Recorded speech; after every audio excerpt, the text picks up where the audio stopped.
Saudara dan saudari sekalian yang terkasih dan dikasihi Tuhan. Para murid mengimani Yesus sebagai penyelamat. Namun di saat yang sama, Yesus mengungkapkan derita yang harus ditanggung oleh para muridnya. Apa yang mesti kita maknai dari dua pernyataan yang bertolak belakang ini? Yang pertama tentang derita.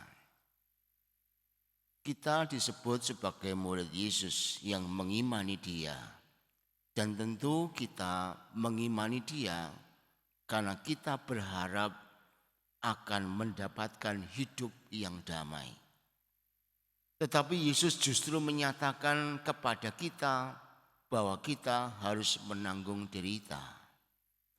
Realitas ini tentu sungguh sulit untuk dipahami. Kita mau mengalami damai, tetapi justru dinyatakan harus menanggung derita. Oleh karena itu, tak heran para murid segera tercerai-berai. Bahkan kita pun juga sama, akhirnya menjadi tidak percaya karena Yesus menderita dan mati. Pergi meninggalkan Yesus adalah solusi. Yang kedua, ketaatan. Yesus menjalani derita sendirian. Para muridnya pergi, Allah Bapanya diam ketika Dia meminta pertolongan. Namun dalam situasi yang semacam itu, Yesus taat dan menyerahkan nyawa sebagai utusan Bapa demi keselamatan kita.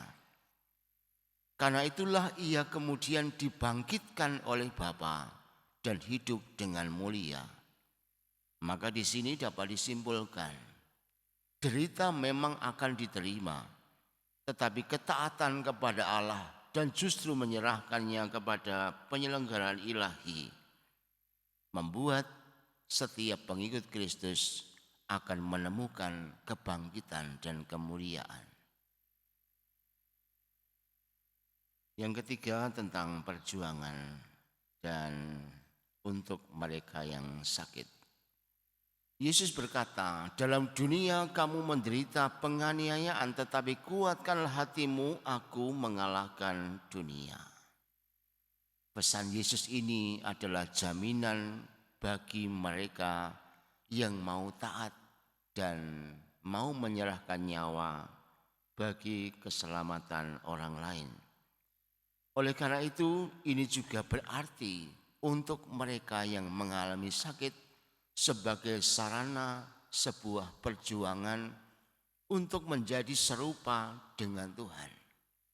Saat Yesus menderita seperti itu dan menjadi taat, maka dalam kesakitan bukan pertama-tama seseorang itu menuntut kepada Allah untuk mengalami kesembuhan. Tapi peristiwa itu adalah sebuah kesempatan bagi seseorang atau bagi kita yang mengalami sakit, bahwa itu adalah bagian dalam cara Tuhan untuk mengalami keserupaan dengan Tuhan sendiri. Dengan mengkaitkan sakit dengan salib, maka orang akan bisa melihat di balik kesakitan yang diterimanya, ternyata jaminan itu terjadi sebab Roh Kudus sedang diutus untuk menolong. Maka mari kita heningkan diri sejenak dan mari kita lihat peristiwa penyelamatan Tuhan ini teristimewa di saat-saat kita mengalami sakit atau menyertai orang yang sakit, agar kita mampu mengkaitkan setiap penyakit kita ke dalam derita Kristus dan menjadi seorang yang taat.